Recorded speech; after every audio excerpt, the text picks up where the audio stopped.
মনে প্রশান্তি পেতে একটি মাত্র কাজ করুন। আপনি অনেক টেনশনে আছেন, পেরেশানিত, হতাশাগ্রস্ত, মনে কোনো প্রশান্তি নেই, শান্তি নেই, অনেক টেনশনে আছেন।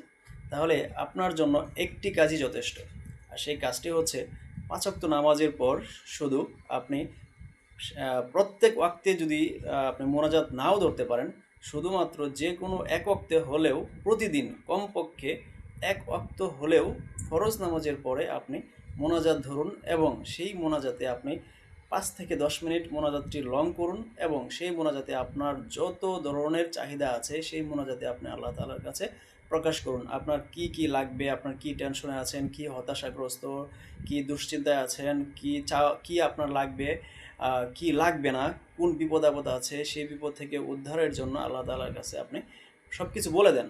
তাহলে দেখবেন আপনার মনে প্রশান্তি আসছে। তো আমরা যখনই ৫ ওয়াক্ত নামাজ পড়ি, হয়তোবা ৫ ওয়াক্ত নামাজের সময় ৫ ওয়াক্ত নামাজের পরে সবাই আসলে প্রত্যেক ওয়াক্তে ফরজ নামাজের পরে মোনাজাত ধরি না। ম্যাক্সিমাম মানুষই আমরা মোনাজাত ধরি না। শুধু ফরজ নামাজটা পড়ে, সুন্নত পড়ে, নফল পড়ে চলে আসি।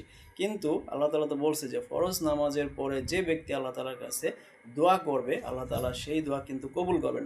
অতএব আপনার যত ধরনের চাহিদা আছে, আপনার টাকা লাগবে, বাড়ি লাগবে, গাড়ি লাগবে, সন্তান লাগবে, যা যা লাগবে আপনি কিন্তু সেই মোনাজাতে চাইতে পারেন আল্লাহ তাআলার কাছে।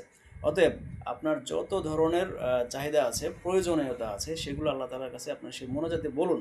দেখবেন ইনশাআল্লাহ আপনার সব কিছু সমাধান হয়ে যাবে এবং মনটা অনেক হালকা হয়ে যাবে এবং আপনার প্রশান্তি আসবে ইনশাআল্লাহ। তো তাহলে এটা আপনারা অবশ্যই মেনে চলবেন আর আল্লাহ তাআলার কাছে অবশ্যই চাইবেন। আর বেশি, বেশি করে মোনাজাত ধরবেন। প্রত্যেক ওয়াক্তে পারলে তো ধরবেনই।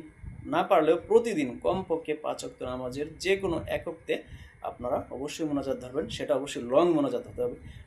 ৫ থেকে ১০ মিনিট আপনার যা, যা দরকার সবকিছু সেই মোনাজাতে আপনি বলবেন। বলে দিবেন। দেখবেন যে আপনার মনটা অনেক হালকা হয়ে যাবে। ঠিক আছে? যত যা আছে সবকিছু বলবেন আপনার মোনাজাতের মধ্যে। দেখবেন মন হালকা হয়ে যাবে এবং মনে খুব প্রশান্তি আসবে, ভালো লাগবে। ঠিক আছে?